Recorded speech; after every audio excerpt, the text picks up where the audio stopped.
നെതന്യാഹുവിന്റെ ഭാര്യയ്ക്ക് കോവിഡാണ്.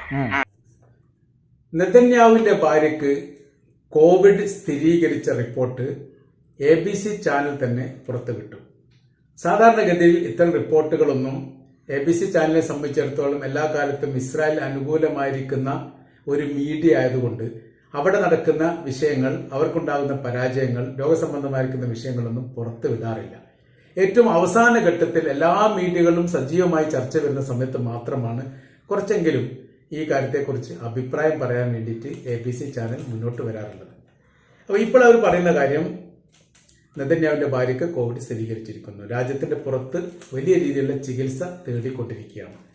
അപ്പോൾ എന്തുകൊണ്ടാണ് ഓപ്പറേഷനുമായി ബന്ധപ്പെട്ട വലിയ ചികിത്സാ രീതി ഇസ്രായേലിന്റെ പ്രധാനമന്ത്രി നെതന്യാഹുവിന് ചെയ്തുകൊണ്ടിരിക്കുന്ന സമയത്ത് ഭാര്യ സാറ നെതന്യാഹു എന്തുകൊണ്ട് കൂടെ ഉണ്ടാവുന്നില്ല എന്ന ചോദ്യത്തിനുള്ള മറുപടിയിലാണ് ഇസ്രായേൽ ഗവൺമെന്റ് തന്നെ പ്രതിസന്ധിയിലായി പോയത്. സാധാരണഗതിയിൽ അങ്ങനെയാണ് ഭർത്താവിനൊരു രോഗസംബന്ധമായിരിക്കുന്ന കാര്യം ഉണ്ടാകുന്ന സമയത്ത് ഭാര്യ കൂടെ നിൽക്കുക എന്നുള്ളത് സർവ്വസാധാരണമായിട്ട് നടക്കുന്ന കാര്യമാണ്. നെതന്യാഹുവിനെ സംബന്ധിച്ചിടത്തോളം സിസേറിയൻ നടത്തുന്നു, അതും വലിയ സിസേറിയൻ ആണെന്ന് പറയുന്നു. അത് അണ്ടർഗ്രൗണ്ടിൽ വെച്ചിട്ടാണ്, തുരങ്കത്തിൽ വെച്ചിട്ടാണ് ഇത്തരം ചികിത്സ തേടുന്നത്. അത് യമനെ ഭയപ്പെട്ടുകൊണ്ടാണ്. ഏത് തരത്തിലാണ് അക്രമം ഉണ്ടാവുക എന്ന് പറയാൻ വേണ്ടി പറ്റില്ല. ഇസ്രായേൽ പ്രധാനമന്ത്രിയുടെ വീട് 2 പ്രാവശ്യം യമന്റെ ഭാഗത്ത് നിന്ന് അക്രമം ഉണ്ടായിട്ടുണ്ട്. അവര് ന്യൂയോർക്കിൽ നിന്ന് ഇസ്രായേലിലേക്ക് വരുന്ന വഴി ഇസ്രായേലിന്റെ പ്രധാനമന്ത്രി നെതന്യാഹു ഇറങ്ങിയ അന്താരാഷ്ട്ര എയർപോർട്ടിന് നേരെ ആക്രമണം ഉണ്ടായി. അപ്പോൾ ഇതെല്ലാം ഇസ്രായേൽ പ്രധാനമന്ത്രിയെ കേന്ദ്രീകരിച്ചുകൊണ്ട് യമന്റെ ഭാഗത്തുനിന്ന് വ്യത്യസ്ത തരത്തിലും രൂപത്തിലും അക്രമം ഉണ്ടാകുന്നതിന് ഭയപ്പെട്ടുകൊണ്ട് ബങ്കറിൽ വെച്ച് ചികിത്സ തേടി നൽകിയാൽ മതി എന്ന് ഇസ്രായേലിന്റെ പ്രധാനമന്ത്രി നിർദ്ദേശിക്കുക തന്നെയാണ് ചെയ്തത്. അപ്പോൾ അതോടൊപ്പം ആ പ്രതിസന്ധിക്ക് ഒരു ആശ്വാസം എന്ന നിലക്ക് സാറാ നെതന്യാഹു കൂടെ ഇല്ലാതിരുന്നതിനെ ചോദിച്ച സമയത്താണ് അവർക്ക് കോവിഡ് സ്ഥിരീകരിച്ചിരിക്കുന്നത്. കോവിഡുമായിട്ട് ബന്ധപ്പെട്ട വിഷയമാകുന്ന സമയത്ത് അണുപ്രസരം ഉണ്ടാവേണ്ട സാധ്യത വളരെ കൂടുതലാണ്.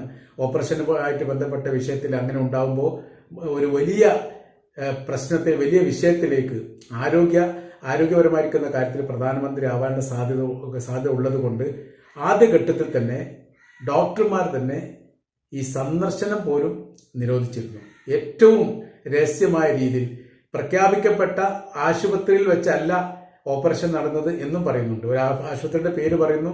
അപ്പോൾ ആശുപത്രി കേന്ദ്രീകരിച്ചുകൊണ്ട് അക്രമം ഉണ്ടാവുമോ എന്നുള്ള ഭയപ്പാട് കൊണ്ട് ഒരു ആശുപത്രിയുടെ പേര് പറഞ്ഞുകൊണ്ട് മറ്റെവിടെയോ വെച്ചിട്ടാണ് ഓപ്പറേഷൻ നൽകിയത് എന്നുള്ളതാണ്. വിദേശത്തേക്ക് അമേരിക്ക അടക്കമുള്ള രാജ്യത്തിലേക്ക് പോയിക്കൊണ്ട് ചികിത്സ നേടുന്നതിനെ കുറിച്ചും ആലോചിച്ചിരുന്നു എന്നും ഇതിനിടയിൽ പുറത്തു വന്ന വിവരമാണ്.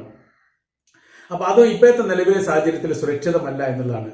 അവരുടെ ഏറ്റവും വലിയ ഇന്റർനാഷണൽ എയർപോർട്ടായിരിക്കുന്ന ബംഗൂരിൻ എയർപോർട്ട് 3 പ്രാവശ്യമെങ്കിലും യമൻ ആക്രമിച്ചിട്ടുണ്ട്.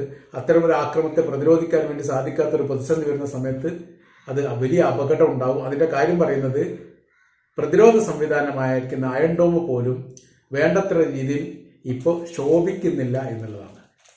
25 കിലോമീറ്റർ ചുറ്റളവിൽ വരുന്ന മിസൈലിനെ പോലും കണ്ടെത്തി നശിപ്പിക്കാൻ പാകത്തിലുള്ള സംവിധാനം ഒരുക്കിയ പ്രതിരോധമാണ് അയൺ ഡോം എന്ന് പറയുന്നത്.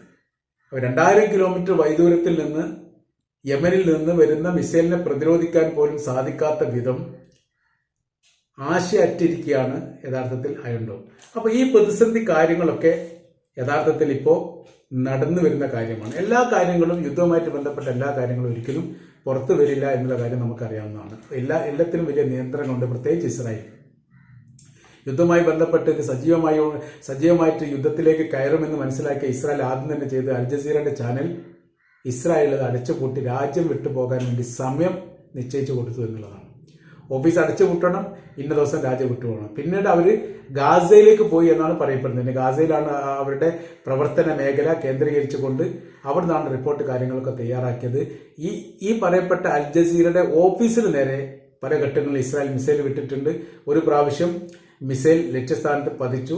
അതിലെ റിപ്പോർട്ടറും അദ്ദേഹത്തിന്റെ റിപ്പോർട്ടറുടെ കുടുംബം ഭാര്യയും 3 കുട്ടികളും കൊല്ലപ്പെട്ട വിവരങ്ങളൊക്കെ ഇതിനിടയിലൊക്കെ പുറത്തു വന്നതാണ്.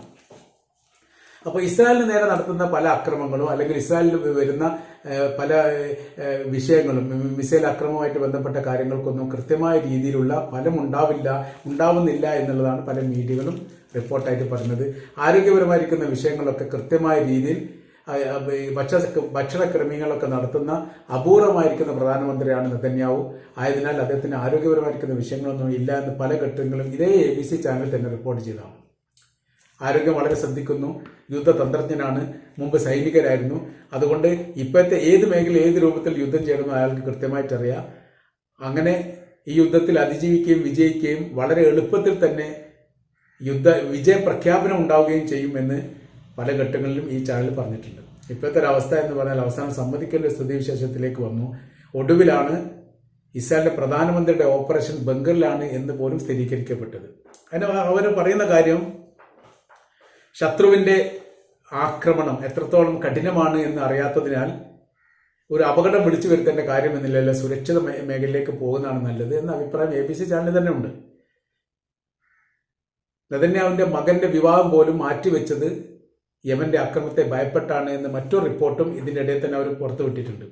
അപ്പോൾ ഏറ്റവും ഒടുവിലാണെങ്കിൽ പോലും സത്യം അംഗീകരിക്കേണ്ട ഒരു സ്ഥിതിയിലേക്ക് ABC ചാനൽ മാറിയിരിക്കുന്നു എന്നുള്ളതാണ്. അതിന്റെ ഭാഗമായിട്ടാണ് നെതന്യാഹുവിന്റെ ഭാര്യയ്ക്ക് കോവിഡ് ആണ് എന്ന് വൈകിയെങ്കിലും ABC ചാനൽ സ്ഥിരീകരിച്ചത്. അപ്പോൾ സത്യം ഒരുപാട് കാലം മറച്ചു വെക്കാൻ കഴിയില്ലെന്ന് ABC ചാനൽ തെളിയിച്ചിരിക്കുകയാണ്. ഒരു പരിധി വരെ മാത്രമേ ചെയ്യാൻ വേണ്ടി പറ്റൂ. ഏറ്റവും ശക്തരായിരിക്കുന്ന രാജ്യത്തോടാണ് ഇപ്പോൾ ലോകത്ത് നടക്കുന്ന യുദ്ധങ്ങളൊക്കെ നടക്കുന്നത്. എന്നിട്ടും വർഷങ്ങൾ കഴിഞ്ഞിട്ട് വലിയ സൈനിക ശക്തിയുള്ള രാജ്യങ്ങൾക്ക് വിജയം ഉണ്ടാവുന്നില്ല എന്ന് പറയുമ്പോൾ പ്രതിരോധ സംവിധാനവുമായി ബന്ധപ്പെട്ടതും അല്ലെങ്കിൽ വലിയ സൈനിക ശക്തിയോട് ഏറ്റുമുട്ടാൻ വേണ്ടി തയ്യാറാവുന്ന രീതിയിലുള്ള പ്രാക്ടിക്കൽ ലഭിച്ച വിഭാഗമാണ് ന്യൂനപക്ഷങ്ങളായ എതിർഭാഗത്തുള്ളത് എന്ന് സ്ഥിരീകരിക്കുന്ന രീതിയിലേക്കാണ് കാര്യങ്ങൾ പോകുന്നത്. അതുകൊണ്ടാണ് ഒരു വർഷവും 4 മാസവുമായിട്ടും ഇസ്രായേലിന് ഒരു വിജയം ഉണ്ടാക്കാൻ സാധിക്കാത്തത്, പലസ്തീനെ പരാജയപ്പെടുത്താൻ സാധിക്കാത്തത്. നിരന്തരം ആളുകളെ കൊല്ലുന്ന ഒരു പ്രവൃത്തിയല്ലാതെ യുദ്ധത്തിൽ ആ മേഖലയോട് അല്ലെങ്കിൽ ആ സൈനിക സംവിധാനത്തോട് ഏറ്റുമുട്ടുന്ന വിഭാഗത്തെ പൂർണ്ണമായി ഇല്ലാതാക്കാൻ വേണ്ടി ഇപ്പോഴും ഇസ്രായേലിന് സാധിച്ചിട്ടില്ല. പല പ്രദേശങ്ങളിൽ ഗാസയുടെ വ്യത്യസ്ത മേഖലയിലൊക്കെ ഇപ്പോഴും ഏറ്റുമുട്ടലുകൾ തുടരുന്ന വിവരം, പരസ്പരം അങ്ങോട്ടും ഇങ്ങോട്ടും ഏറ്റുമുട്ടൽ തുടരുന്ന വിവരമാണ് റിപ്പോർട്ട് ചെയ്യുന്നത്. അപ്പോൾ അതിൻ്റെ ഇടയിലാണ് ഈ രോഗവുമായിട്ട് ബന്ധപ്പെട്ട വിഷയം ആദ്യ ഘട്ടത്തിലൊക്കെ മീഡിയകളൊക്കെ വന്നിട്ടുണ്ടെങ്കിൽ പോലും അത്ര ഒന്നും ഉണ്ടാവാൻ സാധ്യതയില്ല, വലിയ ആരോഗ്യ പരിരക്ഷ ഉള്ള വ്യക്തിയാണ്, ലോകത്തെ ഏറ്റവും കൂടുതൽ ആരോഗ്യ സംവിധാനങ്ങളൊക്കെ ശ്രദ്ധിക്കുന്ന വ്യക്തിയാണ് എന്നൊക്കെ പറഞ്ഞുകൊണ്ട് ഇസ്രായേലിന്റെ പ്രധാനമന്ത്രിയെ വലിയ രീതിയിൽ ആരോഗ്യവാനാക്കി മാറ്റിയ ചാനലാണ് ABC ചാനൽ. അപ്പോൾ ഏറ്റവും ഒടുവിൽ അദ്ദേഹത്തിന് ഓപ്പറേഷൻ ചെയ്യേണ്ടി വന്നു, ഭാര്യയ്ക്ക് കോവിഡ് ആണ് എന്ന് ഇതേ ABC ചാനൽ തന്നെ സ്ഥിരീകരിക്കേണ്ട ഒരു അവസ്ഥയിൽ ഒടുവിലാണെങ്കിലും ഉണ്ടായി എന്നാണ് നമുക്ക് മനസ്സിലാക്കാൻ വേണ്ടിയിട്ട് കഴിയുന്നത്.